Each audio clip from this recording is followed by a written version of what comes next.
ಎಲ್ಲೋ ಒಂದ್ ಕಡೆ ಸಿಗರೇಟ್ ಸೇರ್ತಾರೆ ಅನ್ನೋದು ಗೊತ್ತಾಯ್ತು, ಎಲ್ಲೋ ಒಂದ್ ಕಡೆ ಆಲ್ಕೋಹಾಲ್ ಕುಡಿತಾರೆ ಅನ್ನೋದು ಗೊತ್ತಾಯ್ತು, ಎಲ್ಲೋ ಒಂದ್ ಕಡೆ ಈ ಫಿಲಮ್ಸ್ಗಳಲ್ಲಿ ಎರಾಟಿಕ್ ಫಿಲಮ್ಸ್ ನೋಡೋದು ಗೊತ್ತಾಯ್ತು. ಇವೆಲ್ಲ ಈ ವಯಸ್ಸಲ್ಲಿ ಕಾಣಿಸುತ್ತೆ.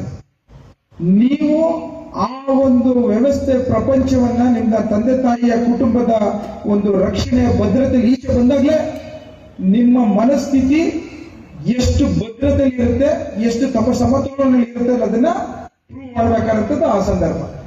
ಈಗ ನಿಮ್ಗೆ ಸ್ಟಾರ್ಟ್ ಆಗುತ್ತೆ. ಬಟ್ ನಮ್ಗಿಂತ ಮುಂಚೆ ನೀವುಗಳು ಎಲ್ಲ ಸೋಷಿಯಲ್ ಮೀಡಿಯಾದಲ್ಲಿ ಎಲ್ಲ ನಿಮ್ಗೆಲ್ಲ ಅವಕಾಶ ಇದೆ, ಏನೇನ್ ನಡೆಯುತ್ತೆ ಅನ್ನೋದನ್ನೆಲ್ಲ ಸೋಷಿಯಲ್ ಮೀಡಿಯಾದಲ್ಲಿ ಈಗಲೆಲ್ಲ ನೋಡ್ಬಿಟ್ಟಿದ್ದೀರಿ. ಮೊದಲೆಲ್ಲ ನಮ್ಗೆ ಒಂದು ಹುಡುಗಿನ ಮಾತಾಡಿಸ್ಬೇಕು ಅಂದ್ರೆ ಅದೇ ಒಂದು ಥ್ರಿಲ್.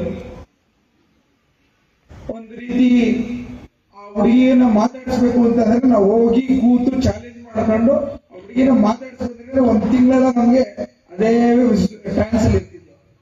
ಈಗೆಲ್ಲ ನಿಮ್ಗೆ ಏನಾಗ್ಬಿಟ್ಟಿದೆ ಅಂದ್ರೆ ಟಿವಿಲಿ ಮತ್ತು ಸೋಷಿಯಲ್ ಮೀಡಿಯಾದಲ್ಲಿ ಆ ಥ್ರಿಲ್ಲೇ ಹೊರಟೋಗಿದೆ. ಯಾಕೆಂದ್ರೆ ದಿನಕ್ಕೆ ಬ್ಯಾಡ್ದರದೆಲ್ಲ ವಿಷಯಗಳು ನಿಮ್ಗೆ ಬ್ಯಾಡ್ದರದೆಲ್ಲ ಫೀಡ್ ಮಾಡ್ತಾ ಇದೆ. ಸೋಷಿಯಲ್ ಮೀಡಿಯಾದಲ್ಲಿ ಯಾವ ತರ ಆಗ್ಬಿಟ್ಟಿದೆ ಅಂದ್ರೆ it is become mind abuse ಆಗ್ಬಿಟ್ಟಿದೆ.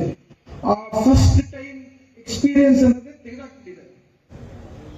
ಅದೇ ರೀತಿ ಇವತ್ತು ನಿಮ್ಗೆ ನಾನು ಬಹಳಷ್ಟು ಜನ ಹೇಳ್ತಾ ಬಂದಿದ್ದಾರೆ. ಈಗ ನಮ್ಮ ರವಿ ಅವರು ಹೇಳಿದ್ರು, ಸರ್ ನಮ್ಮ ಹಾಸ್ಪಿಟಲ್ ಅಲ್ಲಿ ಬಹಳಷ್ಟು ಜನ ಹುಡುಗರು ಬರೋದ್ರಲ್ಲಿ ಸೂಸೈಡ್ ಟೆಂಡೆನ್ಸಿ ಜಾಸ್ತಿ ಆಗಿದೆ, ಆಲ್ಕೋಹಾಲ್ ಅಬ್ಯೂಸ್ ಜಾಸ್ತಿ ಆಗಿದೆ, ಸಿಗರೇಟ್ ಅಬ್ಯೂಸ್ ಜಾಸ್ತಿ ಆಗಿದೆ.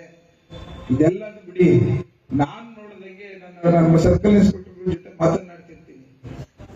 ಈ ಲೇಬರ್ಸ್ಗಳು ಪೇಂಟ್ ಮಾಡ್ತಾರಲ್ಲ, ಅದ್ರದ್ದು ಇನ್ಹಲೇಷನ್ ಅಡಿಕ್ಷನ್ ಆಗ್ಬಿಟ್ಟಿದೆ. ನಿಮ್ಗೆಲ್ಲ ಕೇಳಿದಿರಲ್ಲ ಗೊತ್ತಿಲ್ಲ, ನಮ್ಗೆಲ್ಲ ಆಗ PUC ಓದ್ಬೇಕಾದ್ರೆ ಕಾಫ್ ಸಿರಪ್ ನ ಅಡಿಕ್ಷನ್, ಅದನ್ನ ಕುಡಿದ್ರೆ ಇನ್ಹೇಲ್ ಮಾಡಿದ್ರೆ you will get some kind of a trance, ಇಲ್ಲ ಒಂದ್ ಕಡೆ ಮೈಂಡ್ ಎಫೆಕ್ಟ್ ಆಗುತ್ತೆ.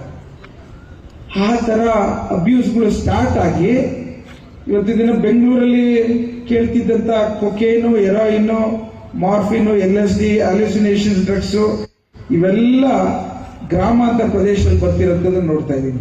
ಅದಕ್ಕೇನೆ ನಿಮ್ಗೆ ಒಂದೆರಡು ವಿಚಾರಗಳು ನಿಮ್ಮ ಮನಸ್ಸಲ್ಲಿ ಇರಬೇಕು. ಯಾವ ರೀತಿ ನಾನು ಕೆಡಕ್ಕೆ ದಾರಿ ಆಗ್ತಿದ್ದೇನೆ, ಯಾವ ರೀತಿ ನಾನು ಮನಸ್ಸನ್ನ ಕಂಟ್ರೋಲ್ ಮಾಡಬೇಕು, ಎಲ್ಲಿ ನಾವು ಕಟ್ ಆಫ್ ಮಾಡ್ಕೋಬೇಕು ಅಂತ. ನನಗೂ PUC ಓದ್ಬೇಕಾದ್ರೆ ನಾವು ಮಧ್ಯಾಹ್ನದ್ದು ಎವ್ರಿ ಡೇ ಮಧ್ಯಾಹ್ನದ್ದು ಹುಡುಗರ ಜೊತೆ ಸಿಟಿ ಎಲ್ಲ ರೌಂಡ್ಸ್ ಹೊಡೋವು, ಹುಡುಗರು ಏನೇನು ಕಾಡ್ತಾಡ್ತಾರೆ ನೋಡೋವು, ಅದೇನು ಸಿಗರೇಟ್ ಹಿಂಗ್ ಸೇದೋದು ಅಂತ ನೋಡೋವು, ಡ್ರಿಂಕ್ಸ್ ಮಾಡೋದು ಅಂತ ಹೆಂಗ್ ನೋಡೋವು. But we